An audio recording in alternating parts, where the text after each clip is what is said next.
ஓம் சக்தி. புதுச்சேரி மாவட்டம் லாஸ்பேட்டை பொன்னியம்மன் கோவில் தெருவை சார்ந்த ஆறுமுகம் இந்துமதி தம்பதிகள் திருமணமாகி 12 ஆண்டு காலம் குழந்தை பெயர் இல்லாம நம்ம சேலத்து மகமாய நம்பிக்கையோட தேடி வந்து 3 அமாவாசை கும்பப்படையில் பிரசாதம் வாங்கி சாப்பிட்ருக்காங்க. அதிலிருந்து 3 மாதம் கழித்து அம்மா கருவை தக்க வச்சு அழகான பெண் குழந்தையை ஈண்டெடுத்து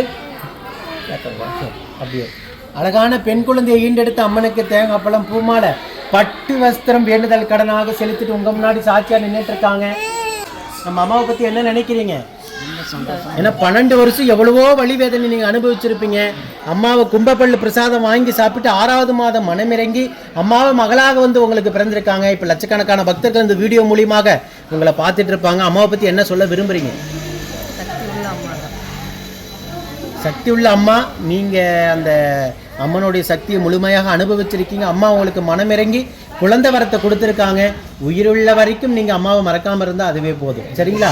அதே போல் அடுத்த கருவி நிலையானதாக தக்க வச்சு உங்கள் குடும்பத்துக்கு ஒரு ஆண் வாரிசையும் அம்மா வரமாக கொடுக்க நான் வேண்டிக்கிறேன். நம்ம வீடியோ பார்த்துக்கிட்டு இருக்கிற சேலத்து மகமாய் பக்த கோடி பெருமக்கள் அத்தனை பேரும் அந்த தம்பதிகளுக்கு அடுத்ததாக ஆண் வாரிசை நம்ம சேலத்து மகமாய் கொடுக்கணும்னு வேண்டிக்கங்க.